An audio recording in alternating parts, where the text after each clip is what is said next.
guys, welcome to a podcast. So, welcome to the podcast room, as well as welcome to my podcast. Let me come forward a little bit. I might move around a lot. I have ADHD. It's going to happen. I'm going to put my feet up. Do you like my socks? Very pink. Okay, now I'm crooked. Right, I just wanted to start off because I've bought Jordan Peterson's book. Not that I really need to, because I've listened to this dude for years. And second to Tony Atwood, big and autistic, he's my man for my psychology needs, because I've been studying psychology formally in 2000 and I've not stopped. So it happens like that, you know. Some people end up having a passion for their line of work. It's a good combo if you can achieve it. But I just wanted to read you something, even though this podcast is, as you know by the title, is based on how the X generation handled autism when it didn't even have a name.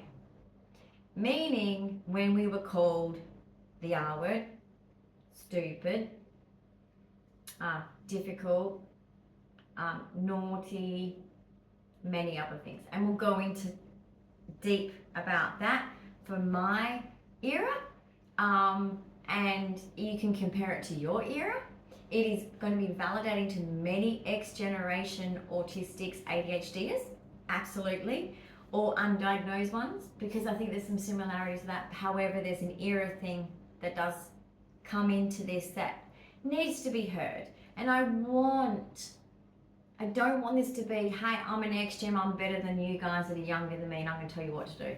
It is not from that space. My space that I'm coming from is, if you know where it's come from, how much we have evolved, maybe you can have a better understanding of, okay, well, maybe things aren't that bad right now as I first thought. That's what I'm hoping I can give you if you're younger than me, because we've come a long way.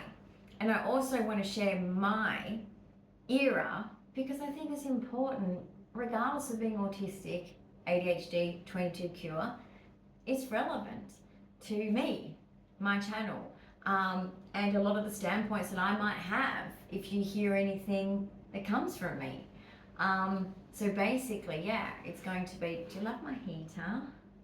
Give you, can you see? Look.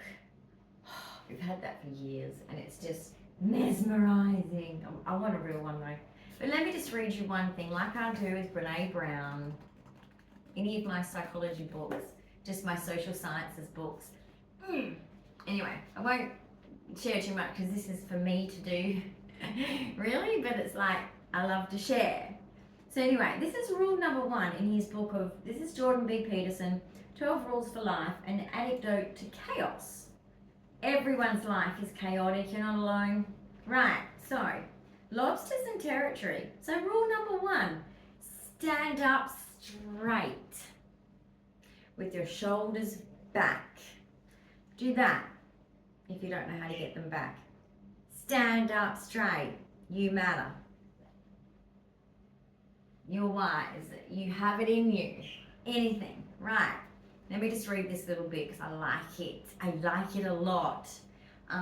Because when I did psychology, one of my favorite ones, apart from statistics, funny that, because I wasn't dyscalculia and all that, wasn't good at math. But basically, my second favorite was the biology of psychology.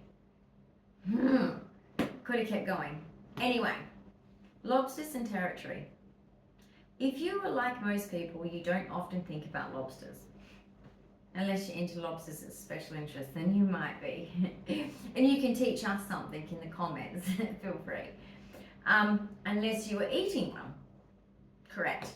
And you know, they're pretty expensive. But I have had an amazing one. I've had a good experience having an amazing one. Wish I could have eaten the whole thing, but my small little tummy. So, however, these interesting and delicious, because they are, highly recommend, crustaceans are very much worth considering. Shouldn't be talking about eating them when we're about to talk about what we're about. But anyway, their nervous systems comparatively simple with large, easily observable neurons. Whoa, that to me, when I had to study synapses, and it's hard. Look, that unit is a first year med unit, not easy. Your brain goes cuckoo. We had to go on a little weekend away to like just kind of talk about it before the exam because it was hard. I mean, I tell you what, once I got through it, I got a distinction. I really wanted to go into medicine after that. But anyway, I'm not good enough for that apparently. So says society. So anyway, so basically the magic cells of the brain, that's what the neurons are. Neurons make our brains alive. Basic. Because of this, scientists have been able to map the neural circuitry, so just like a circuit board of a computer. You know, they've got maps of them. They've been able to map it out easier because of the simplification of these crustaceans, right? It makes it easier. This has helped us understand the structure and functions of the brain and behavior of more complex animals, including human beings, right? Because we are complex animals. Other animals that are complex next to us is the orangutan. They just don't have a voice box, but they have complex emotions. Isn't that fascinating? So when you go to the zoo and you see them and they look depressed, they probably are. Okay? Because they're cooped up.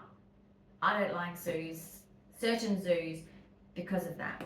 Anyway, but I love my animals. So basically, lobsters have more in common with you than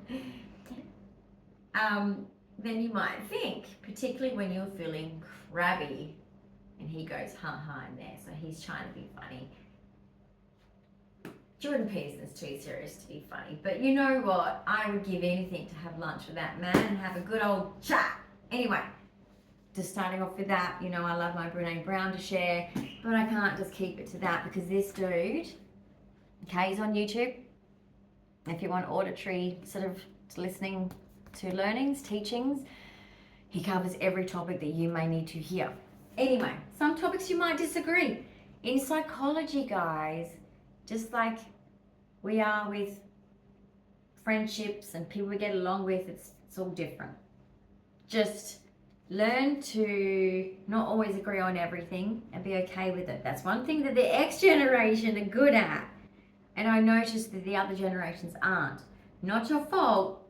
It is your era. It is your teachings around you. But you must always feel comfortable being around people who don't have the same values, morals.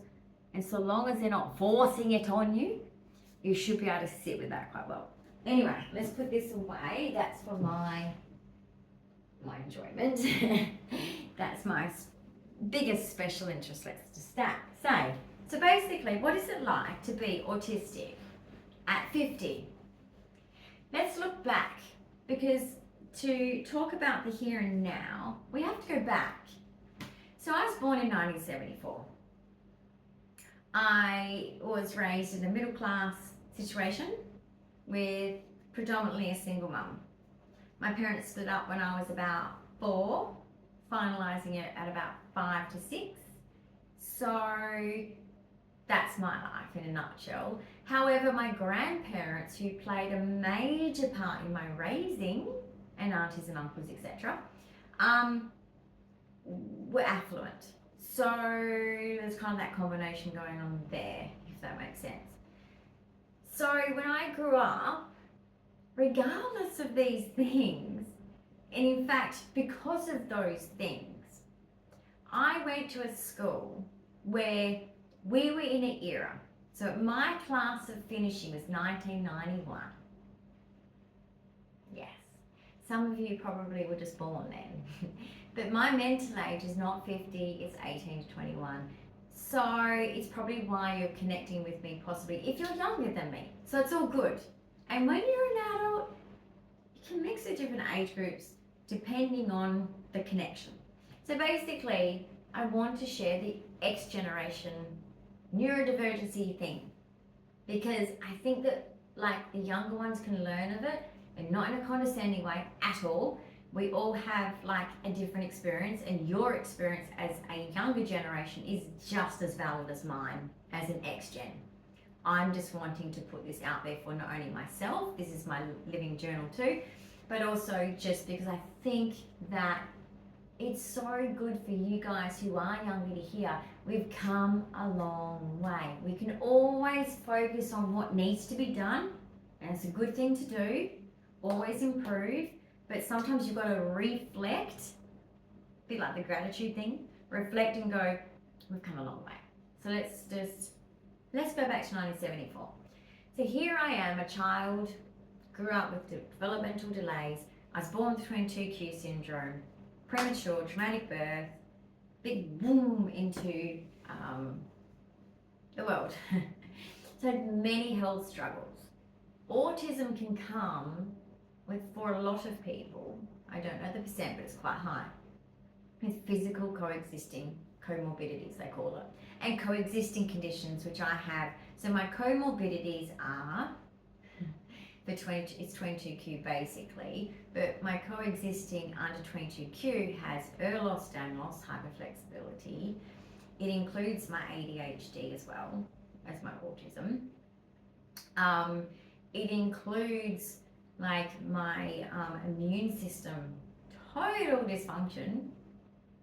It's a crazy immune system, which has made me then pick up Lyme disease, ME/CFS, which is the recurring EBV, and I also feel like I have long COVID, which I'm really not happy about because my heart is not doing good. So it made me susceptible to that because of my immune system.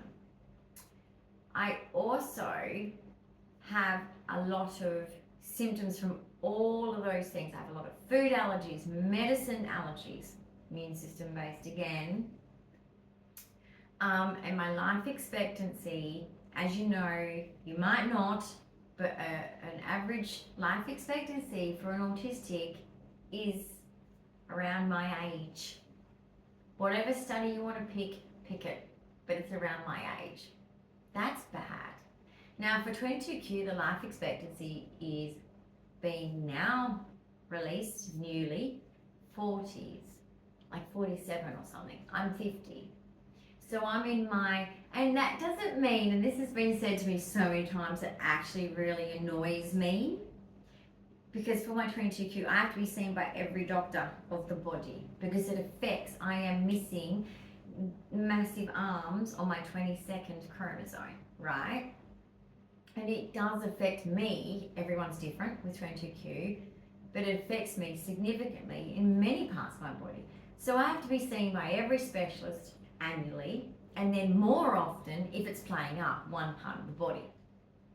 Get that? So that's kind of how my lifestyle is. So, and of course, keeping an eye on things being my age group. There's a lot of risk factors going on right now. So basically, people think, oh, but you beat that. It's not like cancer. It's not like, oh, but you're 50, so you're fine. It doesn't work that way. Okay, I will survive whatever my strength of endurance between mental, physical, all of that. I will survive on whatever medical care I get. Okay, it's a combination of everything. My lifestyle that I choose to live, and how I look after my body, right? That's why I look after my body very well. I always keep up with my health appointments because how am I going to stay safe? Have to do that. I take my medications to make sure I stay safe. For my heart, for my epilepsy, it's genetic epilepsy, so it's very different to other epilepsies. It's a harder one to fight, and many other neurological symptoms because of the brain damage from that, including my Tourette's going bad, which is a neurological condition. Australia doesn't get that yet. Bit stupid, but it is. I know it is. I can vouch for that because with my neurology getting worse, my Tourette's got worse.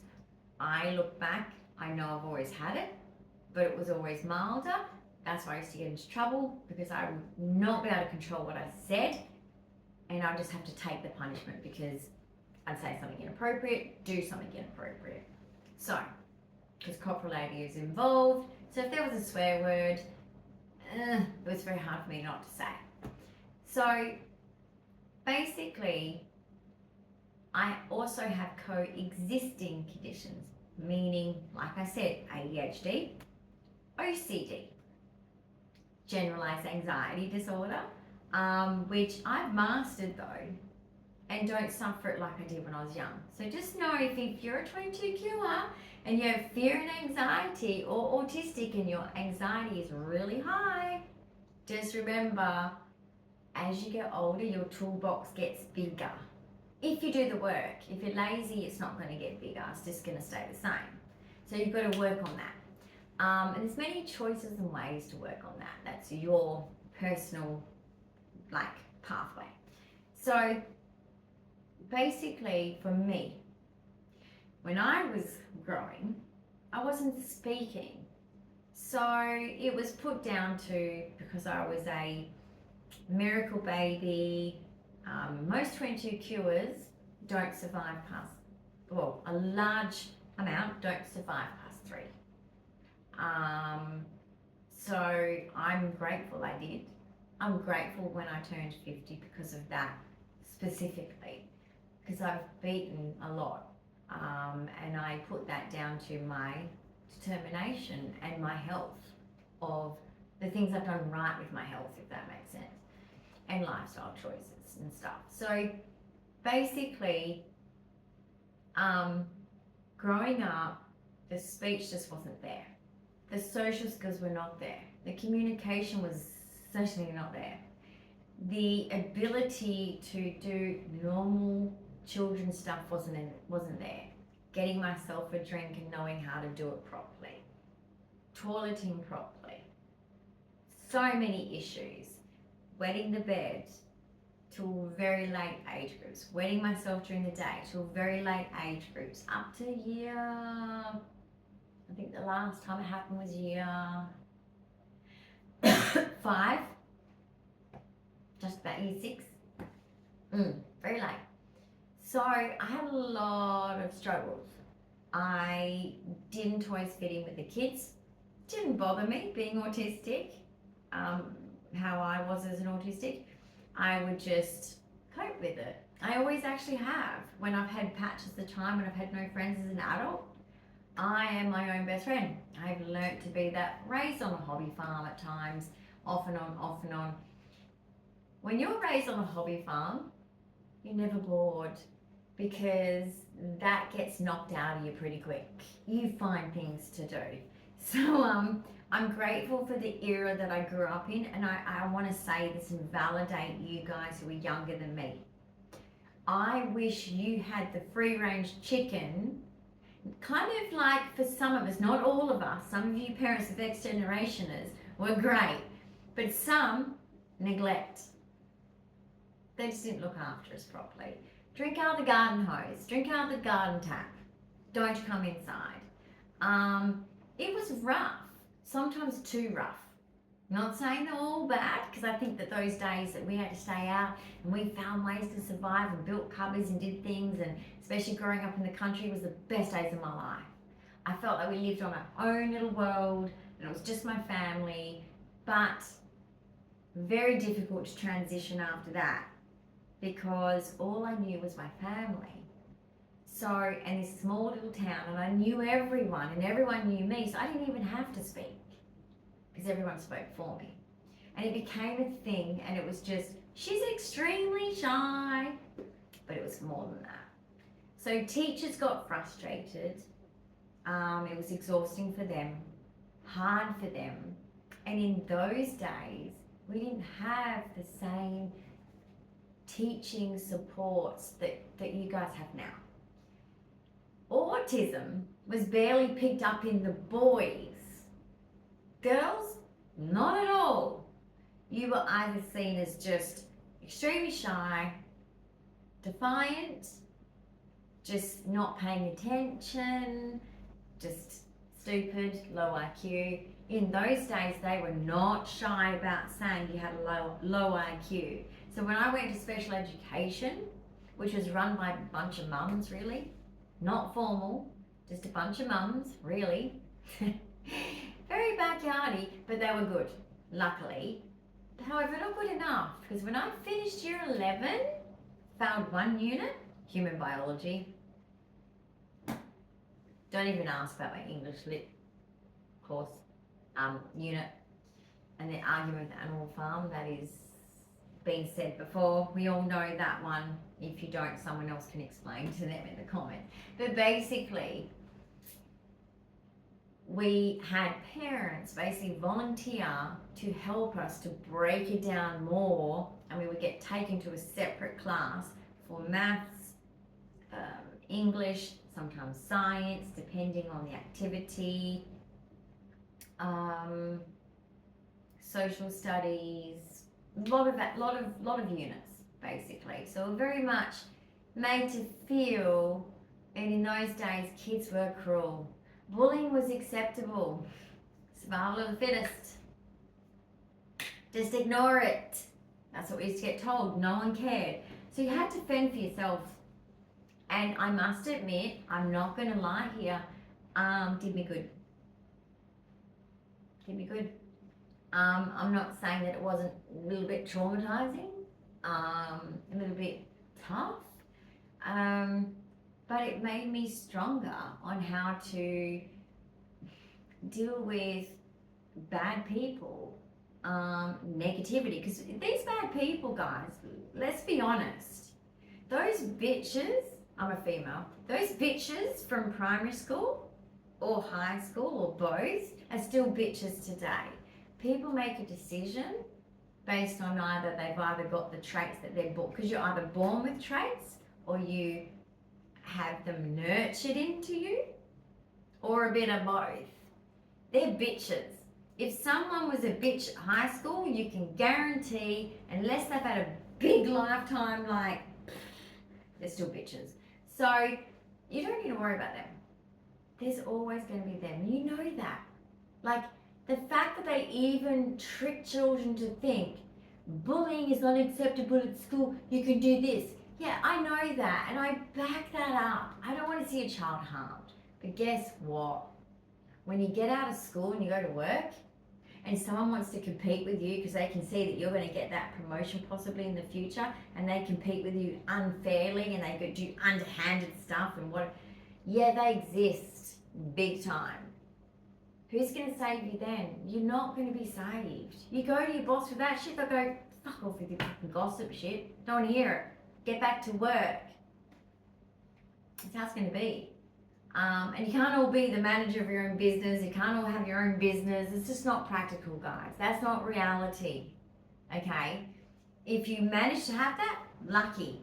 But I would prefer in my early, like I did in my early career, I liked working in a team of a mixture of people, us all here or there and nice people here, you know, because it made me learn how to navigate that as an autistic and as a person. People older than me, okay, bullies that are older than you, that's brutal. So I just think that those skills, as much as it was trauma, sadly, I learned things from it though. I'm not saying that we need to traumatize autistic children or children to get them to learn these lessons. No, it's not what I'm saying. I know there must be some other way, but I just know telling your child bullying is always wrong and blah, blah, blah, you're setting them up for failure. Because in the world, people don't play fair. People can be assholes. People can ruin your life if they want to. There are people that are dead set when they meet you for whatever reason in certain scenarios in your life, especially, let me tell you this, are you a go-getter? Are you someone who someone says, wow, you're always like achieving so much, or how did you achieve that, or wow, you've done a lot, or you so overcome so many things to get there. If you are that person, you're going to attract the person that I'm talking about. The evil one. You're going to attract it. Sorry. It's going to attract it. Autistics in general attract narcissistic people. It's a curse for us. We attract them. So that's the downside. So we have to work with that, on that, in a different way. And that's why I'm saying, as an X-generationer, I'm grateful of the hardship, as much as it was trauma. But it's not trauma when and this is what I want to separate here. Because I am all about validating your experience. Because if your worst experience is bullying at school, then that is bad for you. I'm not here to say, but because I had this trauma that was worse than that, because I've been bullied at school and it was worse than that, I don't want this to be, that means that your worst experience doesn't mean that it was traumatizing. It was. Your experience is the most traumatizing, meaning you were pushed to your brink with that situation. But my situations did go worse. But that's only because I'm going to know that because I've been through that. So I don't want to take away if you say, oh, but I can't relate to that, which I'm about to go into. I can't relate to that. That's okay. Whatever your worst experience was, if it was just the bullying at school, it scarred you. Fact. It made you who you are today, whether it's good or bad. You've made that decision because we do choose how we react. Not when we're in our 20s, I reckon. I reckon in our 20s we are just smart asses. I'm sorry, I'm going to say it because I was too. I was too. I know everything. Even in maybe, even heading into my 30s, I know everything. That's bullshit. She's making it, or he's making it look harder. Oh, dodgy morals. Gonna abolish them off the earth. Okay, it's rubbish. That's all rubbish. Just understand mistakes are the way you learn. Failure is the way to grow. And if someone picks on your failings, they're just an asshole. Just another one of them. All right? And just think of them as a parasite or a toxin. Just get rid of them as they pop up. Okay? Like whack-a-mole. Right? Just whack them down. Okay? Just whack them down with your, not with your, you know, like my rebellion and fuck off, you know. Do it with smarts. All right? Do it with, I'm not going to get involved in this. That's just bullshit. And I could argue with you, but I'm not going to bother. Because it's just, I've got a long list of things I've got to get done. Like literally, I've always got a list of things I can get done. I'm never bored. I'm never bored. So I don't have that problem. So like, choose your battles, guys. Choose your battles. But you're always going to have an arsehole around. You're always going to have one popping up. You have to learn to either, if you can get rid of it, and I know sometimes you can't, so there's skills you can learn and you can maybe look into that. But I'm just saying most of the time you can get away from them. So that's the preferred choice, I reckon. And at the same time, you know, if they're not too arseholey, give them a chance. You might not know that there's other things you get along about. You might not realize that that person, because maybe they're not autistic and you are, maybe that person just doesn't understand you yet. Give them a chance, maybe. Miscommunications happen. Make sure that's not happening. But anyway, my punishment of my era was the wooden spoon or whatever they can get their hands on, whack, including beatings. Some of us ex-generationers were beaten with objects as well. It was, for some of us, the way it was, and particularly for neurodivergent children. Children, and I'll say it again, to hit a child maliciously, on purpose, willfully is cry. I'll cry. In Australia, they don't treat it that way because most of the time, by the time they find out it's happened, we're adults and they don't give a shit. So don't even bother with the police, they don't care, but get yourself a lawyer, that might work. If you can be bothered going back into that crap. Because you know what? The day of their death, they have to go, I did those things and I've got to live with that. I've got to take that to my grave. Good luck to them, right?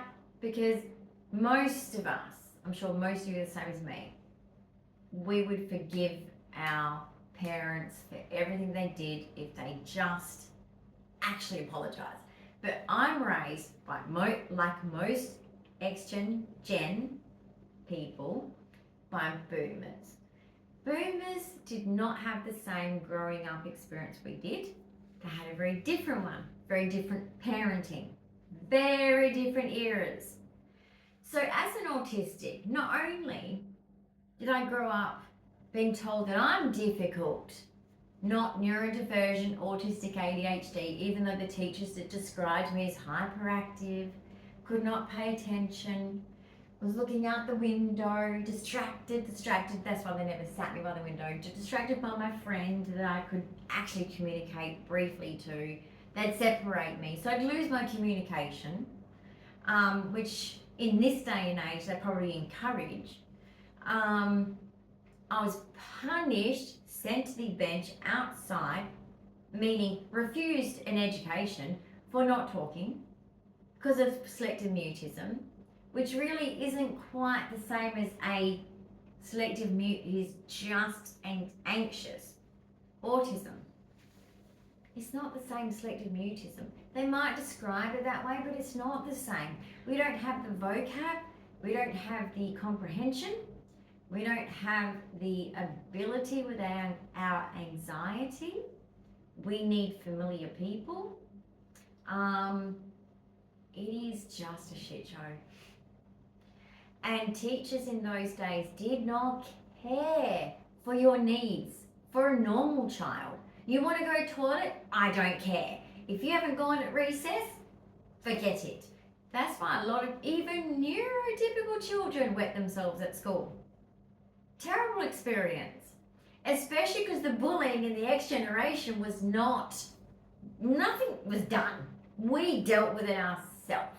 If you had a mate that said, knock them out, they'll knock them out, right? Me, I had a brother. So sometimes if I got mad enough on the playground, I'd go, do you want me to smash you in the face? Because I'm a rebel. A good rebel, though. That's how I describe myself. I'm not a bad rebel. I didn't smoke and drink at school. I didn't get into like all of that partying. I went to one teenage party and it scared the shit out of me because everyone was drunk and I'm picking up people off the floor and putting them into bed. It was gross.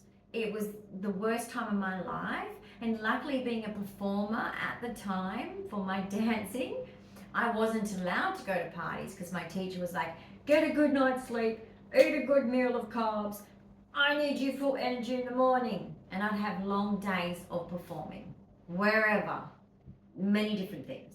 So luckily I had the good excuse, and also I had other things to keep me busy. I wasn't at parties. So that's a good tip if you are autistic, if you're a parent of an autistic, or you are an autistic, find an excuse. Hey, I've got this hobby thing, and that's important to me. That's really good, and most of you probably do.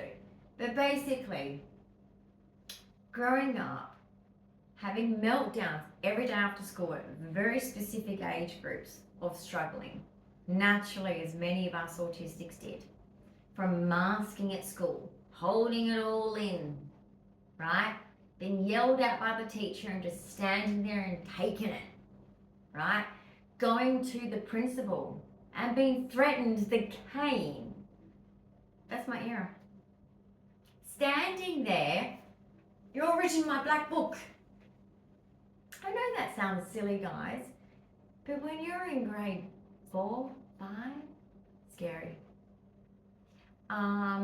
Being mocked and told off by teachers for socializing with younger children, a year or two younger than me, because I am immature, developmentally delayed. They knew that, but would punish me for playing with kids younger than me, even though we were all happily playing on the same level. Simple observation of that would have actually picked that up. So unfair. So basically, and that went on into my high school as well, even though I mixed with my peers of my age, of course, as well. And growing up in the country town that I did, I guess that gave me an inner confidence, even though it wasn't spoken, it wasn't outwardly thing, it showed up later. So I grew up in a very beautiful town that was a farming town, also a small town it's a touristy town, connected to another touristy town. So I grew up in Denmark, Western Australia, off and on. Albany was the biggest shopping place to do things in those days. There was very limited access to things in Denmark. They did have a hospital though, and they did have doctors, and they did have like a co-op which had the basic of foods. Most people traded foods. It was a very hippie town of that era at that time. It was, bartering was the thing. You know, my grandfather would fix someone's car or maybe their machinery of their farm, and he'd be given a bunch of meat. There's many different awesome things I used to do. People were knitting a lot, you know. We all had beautiful knitted jumpers, beanies, scarves. There was so many, before it was trendy, so many like ecological safety, like not just safety, but just information people teaching us kids, don't mess with the ground. That's for the insects to live. Don't pull a branch off the tree. It's disrespectful. Talk to the trees. You know, like they say, talk to plants and play classical music. I guess it's the same thing. And also it's therapy. It's bush therapy. We used to lay and look at the stars and told, get out of the house, stop watching TV. It's bad news and bad stuff. Look at the stars. And we talk about the stars, and we talk about, with my Uncle Ray particularly, maybe there's, you know, he'd say, maybe there's many universes, maybe there's more Earths. Fascinating. So, total different upbringing. That's why I feel sad that autistics don't have that now, because this fast-paced lifestyle, city lifestyle, because most of the country towns I know in Australia are being squashed, pushed back into the city. Hospitals are being like made small on purpose to keep people out and push them back to the city, and I don't like it, because personal choice, if I had it, country. Medical choice, don't have that choice anymore. So basically, that taught me, I guess, a lot of, kindness, how to, you know, have good, healthy relationships with people, determine who's good or bad. I think that helped as an autistic. It made me be able to have a flair for how I dressed, because the uniform for Denmark little girls, when I was a little girl, was tracky pants, normally bare feet, but we should be wearing our gumboots because of the snakes, because it's a forest on the ocean. So we should be we got dangerous snakes, guys. And we had a lot of tiger snakes and dugongs in my farm and in the area. So we should be wearing gumboots, and we were a lot. But basically it's tracksuit pants, a dress and jumper, or a cardigan. Most of it was kind of English influence of the town. And everyone it wasn't a typical town where it was rough and farmer rough. It was very gentle. And my parents built a house there. like one of the first brick houses, there wasn't many being built. They were just starting to get to that stage.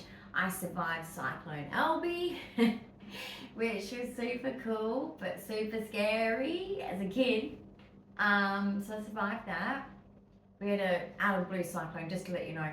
Doesn't happen there. Hasn't since. Anyway.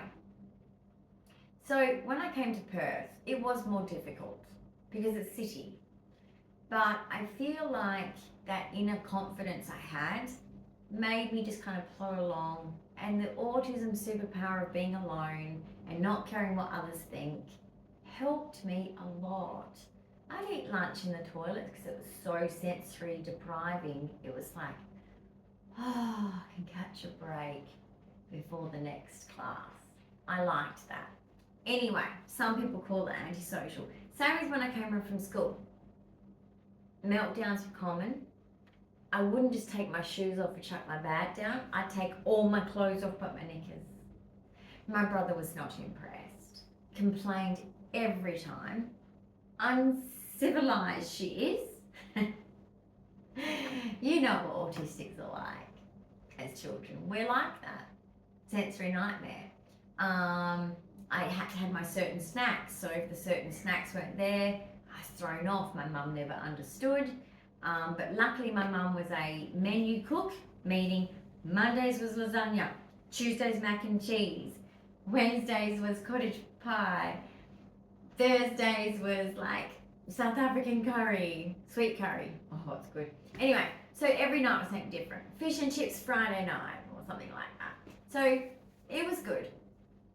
It was predictable, almost. Mostly, except when she changed routine. And it was, you got to get used to this. So there was no accommodations by my parents. No, and for my dyspraxia, particularly with my father, spilling drinks pissed him off all the time. But dyspraxia is a real thing. So it ended up being my drinks were always left. That's why it's a little bit triggering looking at this metal bit of your sinks, because that's where I had to drink for a long, long time. Like longer than primary school. So yeah, that was a little bit of a trigger to kind of like always have to drink from the kitchen, because I felt different to my brother and I knew it was something different, and I knew that I was being treated different because of my autism. But the autism didn't have a name. It had no name, guys. No validation. Called stupid, R-word, daily. I don't know how I survived personally. Beaten for having meltdowns. So I'm kicking away, but that's seen as violence. But I'm kicking away. So of course, the boomers want control. Their parenting style was control. Beat the shit out of them so long as you get control. And that's what it was like. That's what those, not all boomers, let's not generalize, and I'm not generalizing, but a lot of us, particularly us neurodivergents, autistics, or like me, autistic ADHDers, were treated like that. And that causes trauma on top of autism. So not only have the autism struggle, but then like you've got this, I used to be beaten and I have PDA. So pervasive demand avoidance. Okay, that's bad, that to live with. However, I've mastered it. Look, it's difficult if I was ever in a formal workplace, but luckily in social sciences, people kind of have more understanding, basically. So I feel like I was kind of blessed. So I feel like I had that understanding. So that was nice. And that kind of work is different. In like, yes, I'd have my set clients that I'd have to come rolling in the mornings for like 2-hour blocks, calling people in and out, and then I'd have my breaks, groups, different things would happen. It was a community centre. And so that was kind of good because the routine was just worked with my autism basically. Wasn't like a typical job. But yet it was a very taxing job on you. It's a very taxing job. So if you're going to go into social sciences, if you're going to deal with other people's lives, it's very taxing. You have to be very, very in the right mindset to do it and around the right group of people to do it. If you're dealing with hard stuff, I worked in one of the most toughest parts of Perth, and I'm glad because I did my prac there and they wanted me, and then I did my diploma through like RPL there.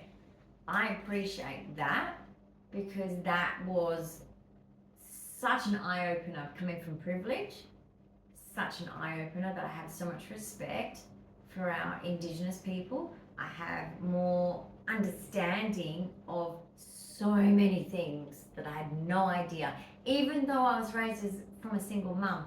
But my mum had support from people to keep us afloat, so it wasn't the same. It just wasn't the same. So even though my needs weren't met, but that's a different story altogether. But I didn't have any accommodations at school except for, like I said, special ed, which was for anybody with intellectual disabilities like me. So that was for all of us. Small group, wonderful. Normally had one-on-one, two-on-one. That was great. I really benefited from that. However, when I left school, year 7 level of education. But the stubborn little chicken that I am, thankfully, which that rebellion is not always a bad thing in children. Please don't look at always just the bad side of rebellion.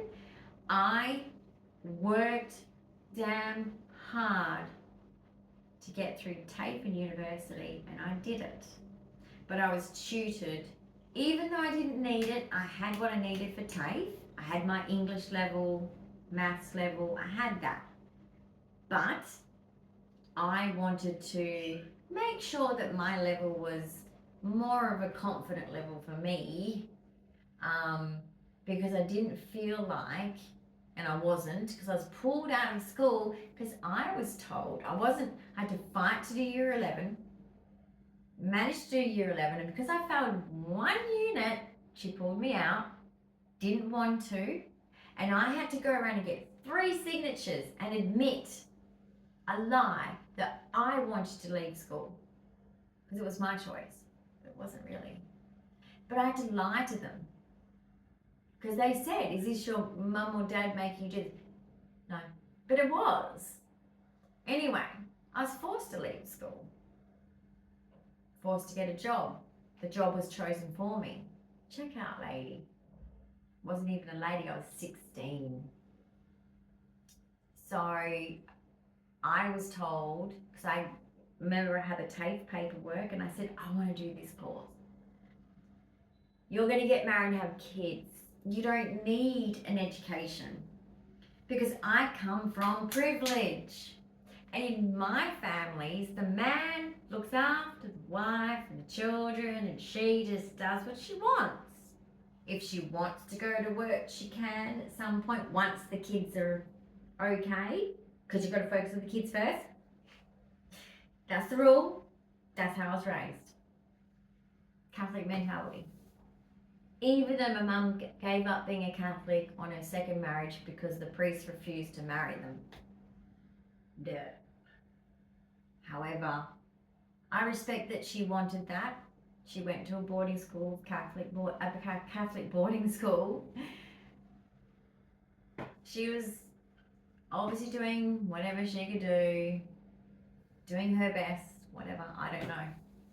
I'm just not going to judge people anymore because they're not in my life. But basically, I was so embarrassed in front of that priest. I didn't stop being a Catholic though. I still was made to wear the Catholic nightie and everything, saying my prayers before bed. And then it became a thing of like, what's the point? So it was mixed messages. I was raised in early years as a hippie child. That changed too. So I went through so many changes. Imagine that as an autistic. So then it gets to the point where I'm older and I got kicked out of home, not because I was a bad person, because I got sick. Because I couldn't cope with getting sick. I'm autistic. I have a coexisting condition called 22q. I got severe with the point where they wanted me in hospital, to the point where they said to us, we had to sit for 24 hours on the fact that you've either got leukemia or you've got glandular fever, and you will get the results, and this was a Friday, and you'll get the results on a Saturday night, because of like this place in Mount Lawley in Perth was the only 24-hour blood laboratory that would do readings, and she wanted it done quick. She wanted me in hospital. My mother refused, so she nursed me at home. Anyway, I was severe, guys. I was dangerously bad. It was horrendous. I'm telling you, I have never felt so sick except for COVID. Put it that way. It's as bad as COVID. It was brutal. I did not do well. I had 2 weeks I was medicated to sleep, 6 weeks recovery in bed, and 6 months was told, do not exercise. However, a few months into post 2 weeks put to sleep, I wanted to be in the last concert, because I kind of knew, unless I start my own studio, which I did do for a few years, that this will be it. Even though I'd already had my big concert where I got Senior of the Year, the Perpetual Trophy, and Most Improved, which I think was just given for the sake of it. I got 3 trophies in one thing.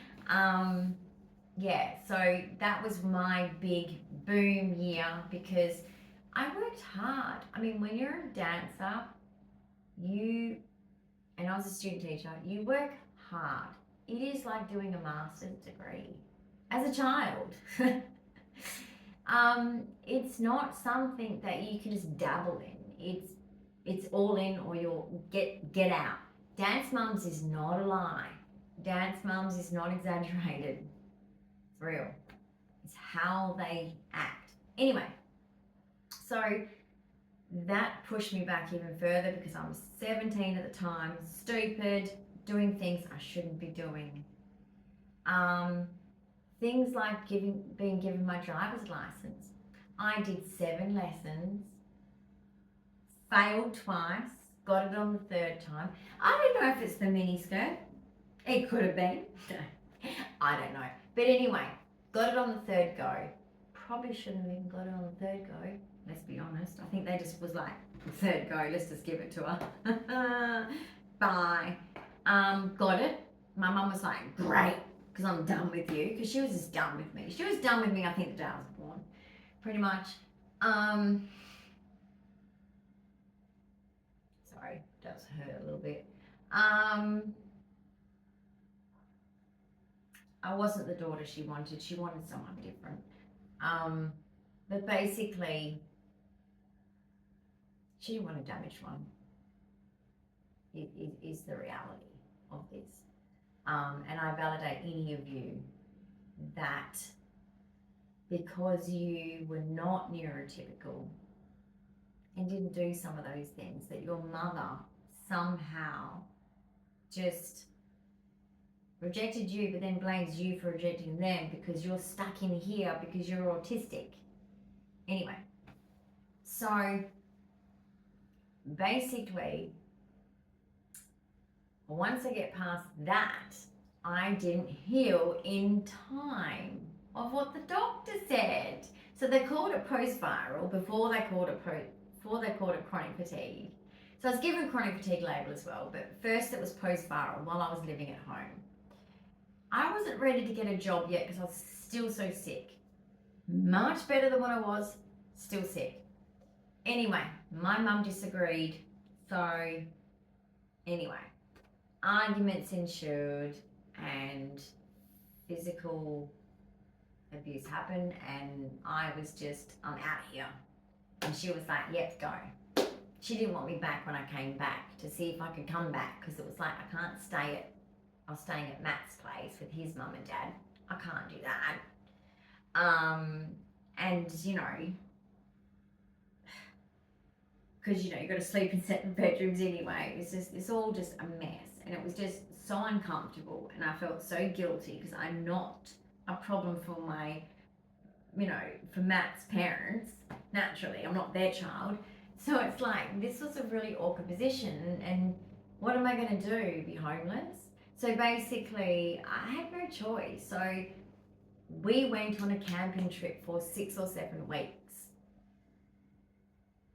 Best thing I ever could have done. Best thing we ever could have done.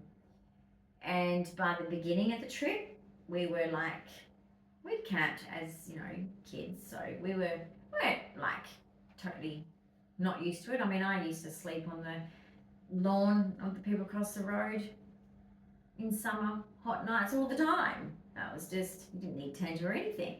That was how we did it, you know, in the good old days of Perth.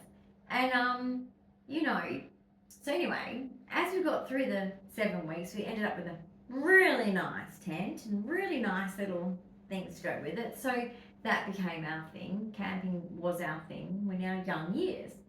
It was our, I just love it. I love it. I love nature. You can't take the country girl out of me.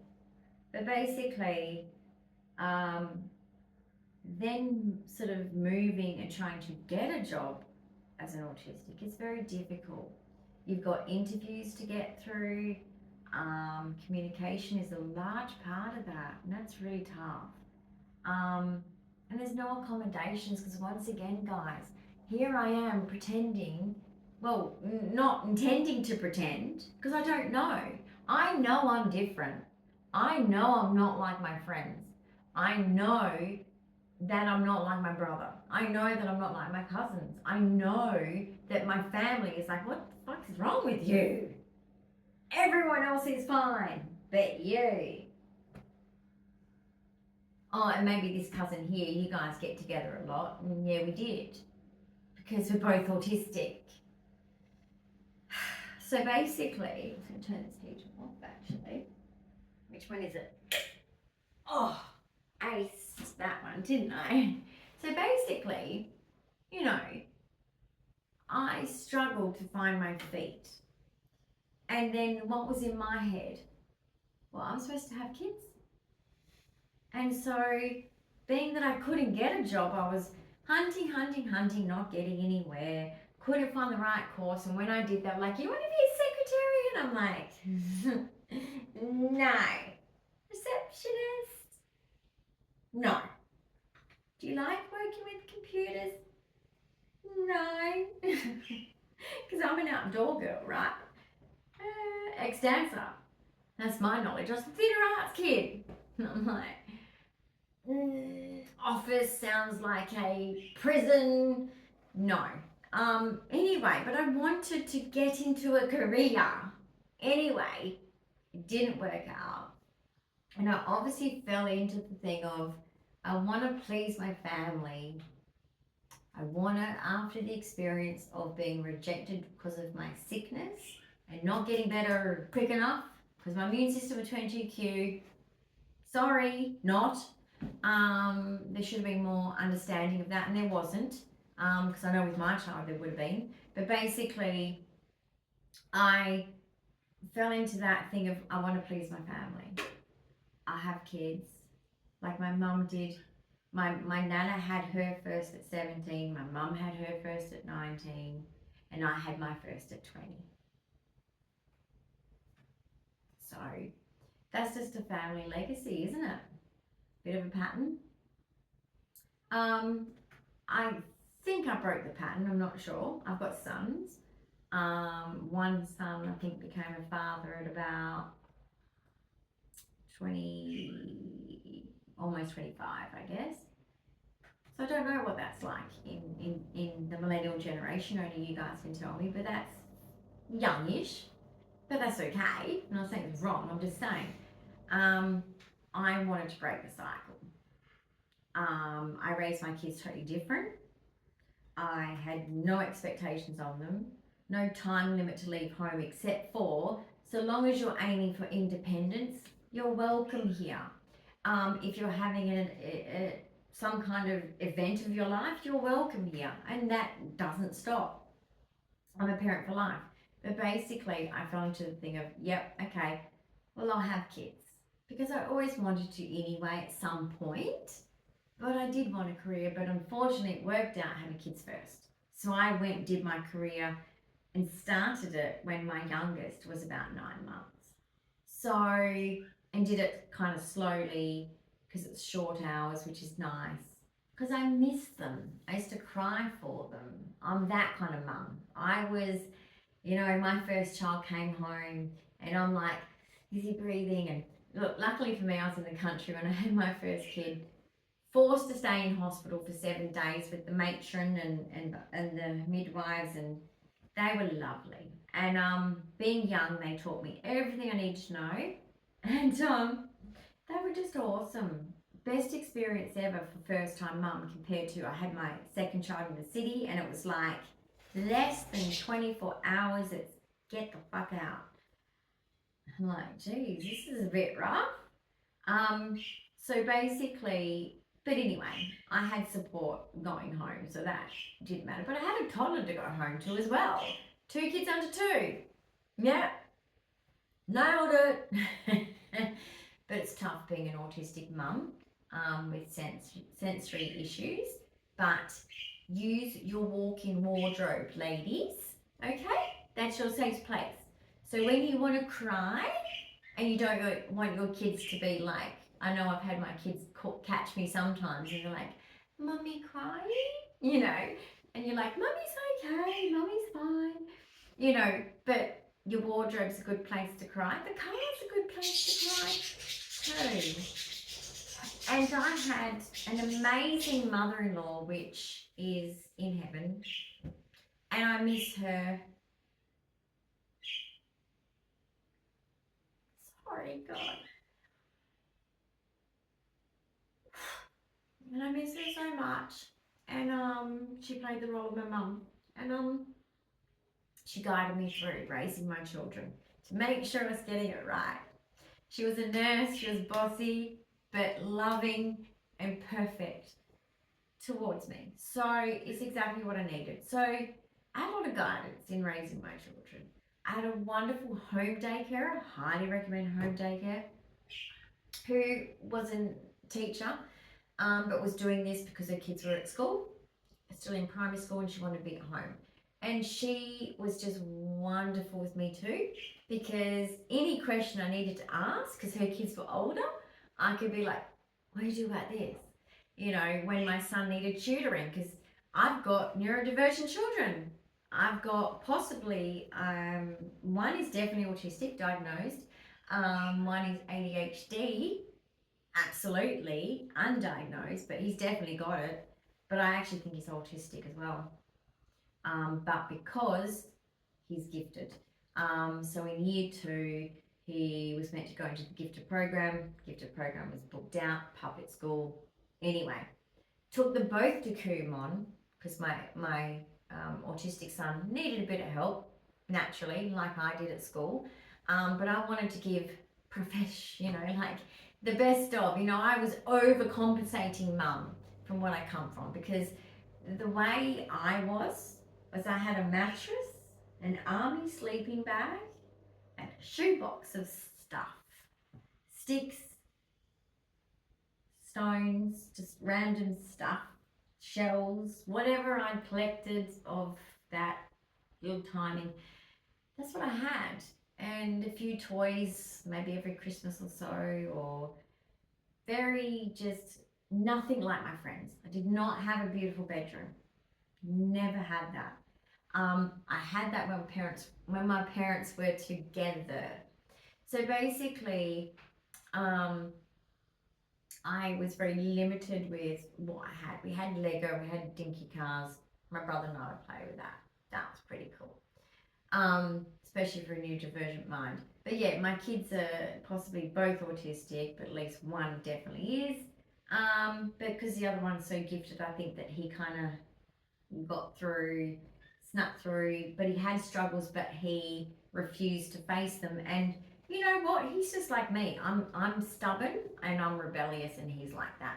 He's exactly like that. You know, traits are born through, and that comes from my father's family, to be quite honest.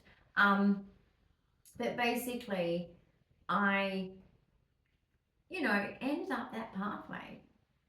And then, even though I said to them, said to my mum, my nana, the women of the family, I'm starting my studies and even going to go through to uni, because that was my 5-year plan. And I did that. I did my 5-year plan. And I remember my grandmother, my mum was like, oh, you were stupid at school. Why are you doing this to yourself? That's what she said. Now, it could be a bit of a little twist on that, but that's pretty much what she said.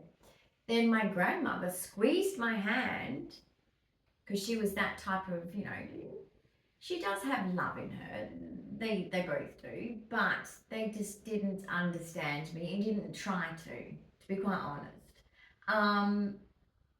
Because of the era change. What my friends were doing, my friends were getting jobs. No, they weren't going to study, because that era was shit. Okay, ladies, please appreciate being given the opportunity to go and study. It's not the norm back for many generations. Not that long ago. We've come a long way.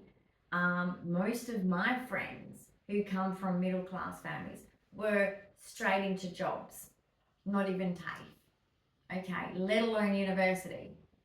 Some of the boys did, yeah. So I'm just letting you know, okay, it's a fact. In Australia, this is my country. But basically, she squeezed my hand and she said, you've got 2 little children. You need to be home for them. It was my nana's way of telling you off, because she's so posh, is, and I love her for that, don't get me wrong, was you knew when you were in trouble in a different kind of way. My family don't swear and curse and do all those things, and I wouldn't do it in front of them out of respect as well, because I have been taught to respect my elders, and I agree with that, and I will always agree with that. But that was shunned upon, and I felt sad because my brother went to university and they were so proud, and I just wanted them to be proud of me, because that's what my goal of getting through TAFE was the end game was psychology, which I did. And I was the first female to go to university in the whole family. And I wanted that to be like almost a celebration. Especially now I look back and I think, wow, an autistic person without support, without accommodations, without anything, guys, like us X-Gen. And I'm not saying that your struggle as an autistic in the here and now is less, is nothing because of it. No, please don't take it that way. But it was tough to be, like, not only have corporal punishment in those days for every kid, getting it more because you're a neurodivergent kid and you don't understand, you don't read things right. I had pica as well. The punishment for zipping open the couch cushion, and in those days it was just foam, and picking it out and eating it, huge. I mean, that's just not okay, right? Like, it's big deal stuff in my era to misbehave in small ways compared to now. There's a lot more leeway for kids now than in my generation. And any X-Gen can back you up on that. We were raised tough, harsh, okay? And our parents used to have, not all, not once again, if you had a boomer parent or something like that, or a different parent that didn't raise you as an X-Gen that way, that means that this is not a stereotype, but I was punished really harshly for those types of things. Anything I did, like small, was big punishment behind it, right? Was absolute obedience at all costs. Even if I have to beat that behavior out of you, I will. That was the era. Normal. They were all doing it. That's how it was. But the beatings that go further, let's hold space for that. That is child abuse, guys. Fact. That's not an era thing. When someone goes too far, there is certain situations we have to hold space for, or it goes too far. But an era thing of those certain, like the wooden spoon, the belt, the cane at school, all those things was part of our growing up. Feelings, your parents didn't communicate to you at all. At all. There was no conversation. Not in my household. Medical was a sin. No, don't talk about your medical. That's as bad as talking about toilet problems.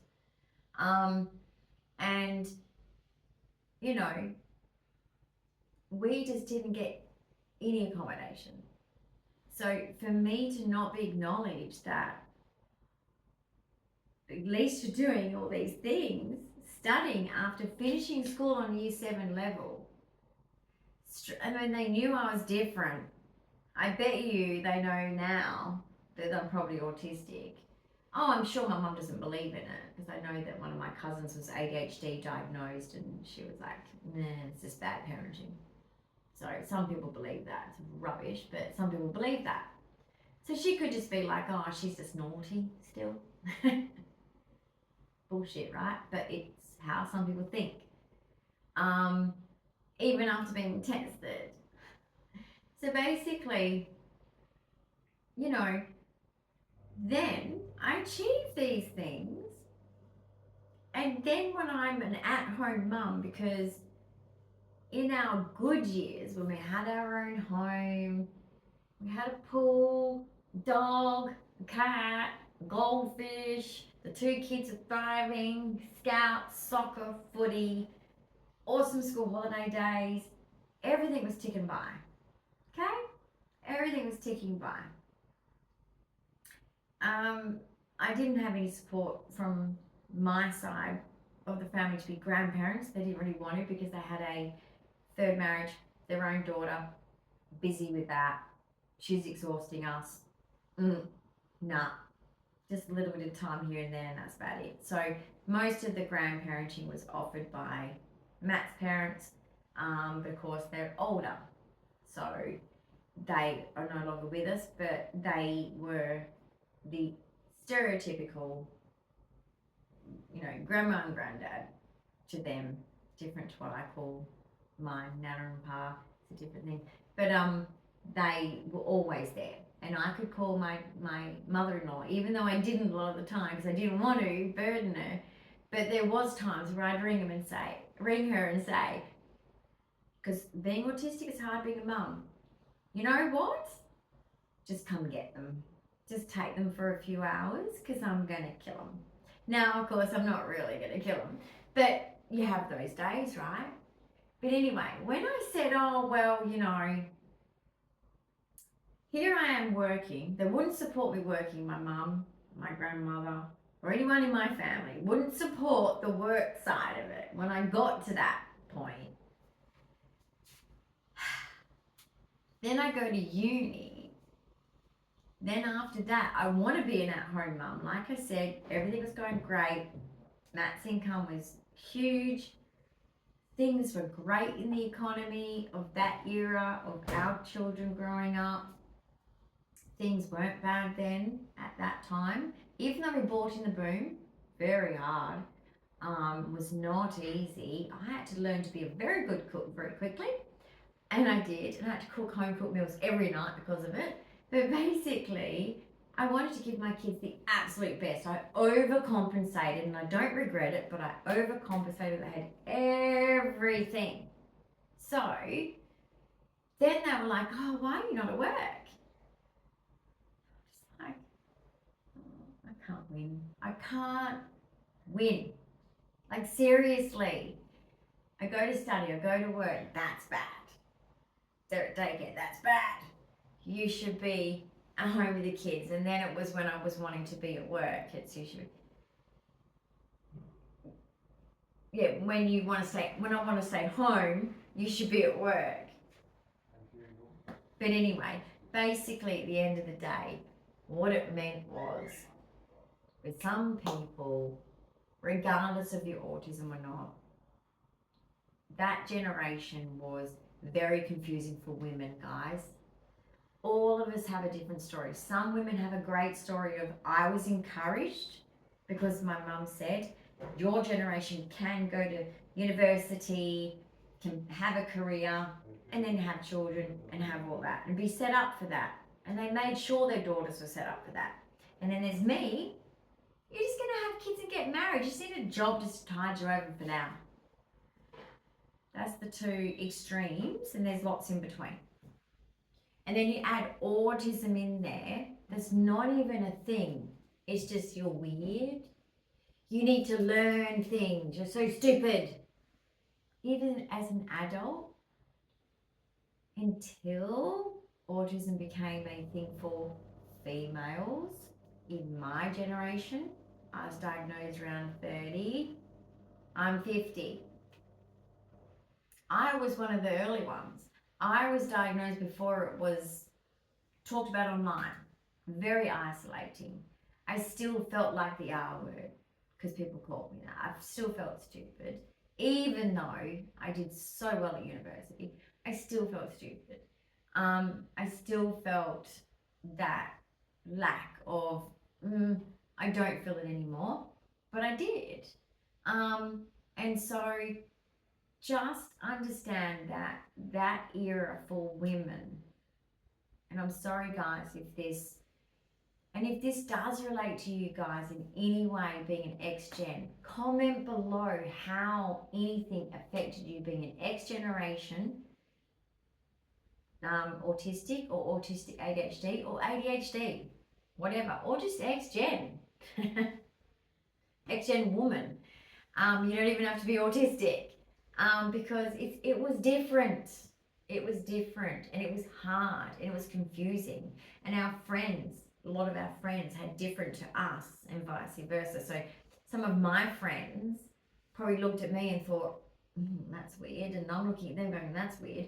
There was lots of different combinations of how parents did it for women of X-Gen. But for men, it was fairly similar. It was, go get a job, you got to provide for your family, blah, blah, blah. But it just wasn't encouraged for all women. You've got to respect that. Because I feel like I've been, because my era is that transition, right? I mean, think about the stupidity of having a electric typewriting course, unit that I'm doing at school, and a computer unit I'm doing at school at the same time. That's the stupidity of the era that I was in. It was the crossover era of a lot of things. So basically, if you can,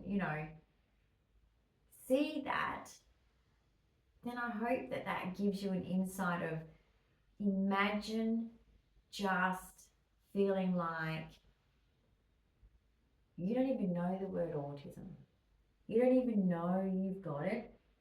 There is no mental illnesses, no mental health. That didn't exist. Nope. Nobody talked about that.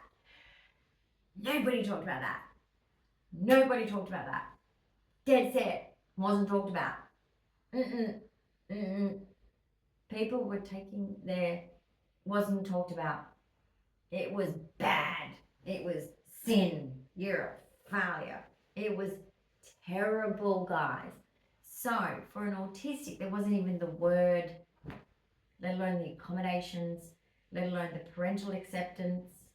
it was perceived as bad parenting by a certain cohort of people, which then was taken on by another cohort of people of like, you child I'm gonna beat the shit out of you because you're making me look bad.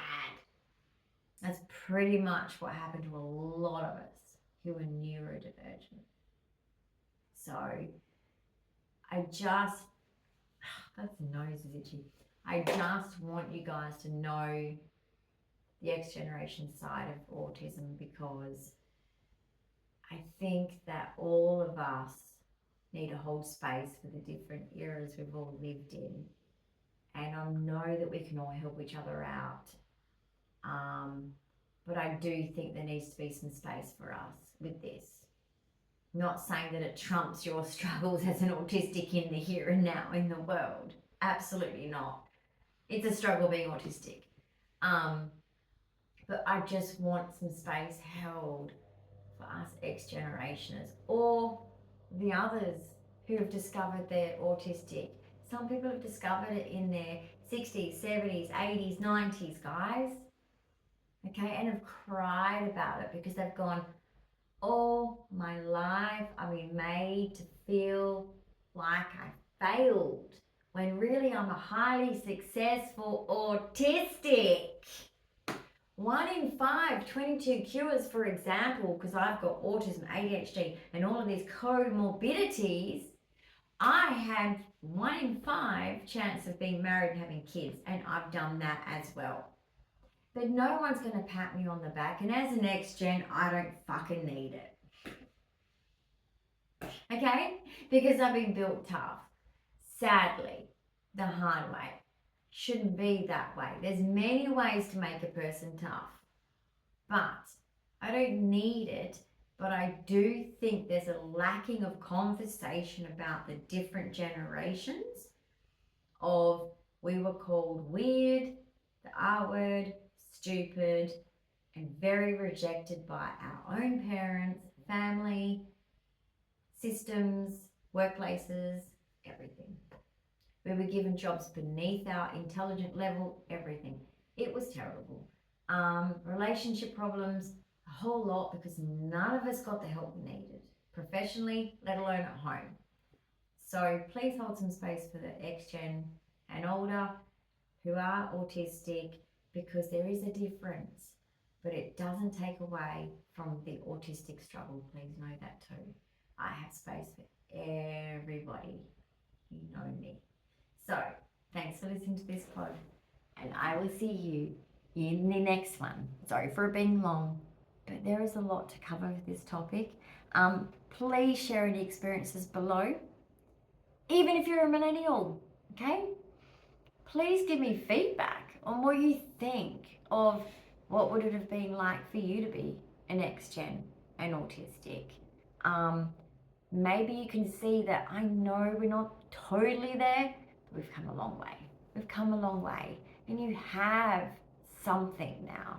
Please grab it and just go for it, because you have what it takes. I know you do, because I'm an X-Gen, and you can do anything you put your mind to. I promise you. Signing out. Bye. Beep.